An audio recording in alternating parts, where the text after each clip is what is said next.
There are certain directors that are known for getting great performances out of their actors. Oliver Stone is one of them. He does a really good job with his actors and also action sequences. He does a really good job at kind of creating that suspense that comes in those scenes. Those are the two things I loved about the movie Savages that Oliver Stone directed, a movie that follows this trio, two guys and a girl, as they are drug dealers, drug growers and dealers and providers who find themselves in a deeper world of the Mexican drug cartel and how they handle that. The main problem of this movie, and the reason that I can't come away giving this movie any kind of good review, is there's really no one to root for in this movie.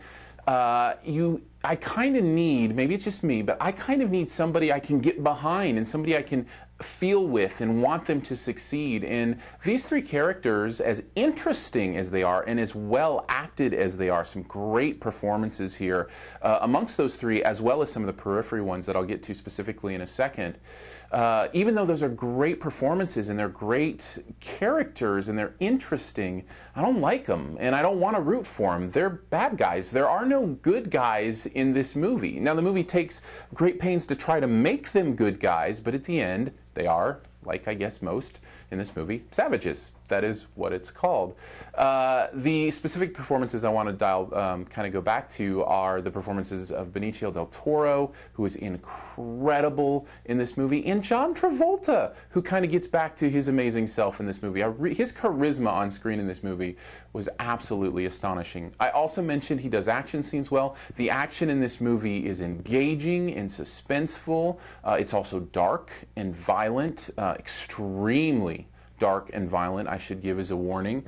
But it is definitely suspenseful, and you feel the rush. There's a scene between John Travolta's character and Benicio del Toro's character that is just, it is some of the most intense dialogue laden scene that I may have ever seen on a screen. It was crazy good, that scene. Overall, though, with the movie's flaws of not having anybody to root for and some other flaws, it is slow in places. Those places where it is action, Oliver Stone gets, but there's places in between where it just drags and you kind of don't know where you're going from point A to point B. There's also this really weird ending and curious ending that I didn't quite follow or get, not to give anything away. Overall, I think I come away from Savages having enjoyed bits and pieces, but it's just not a movie overall that I can feel good about.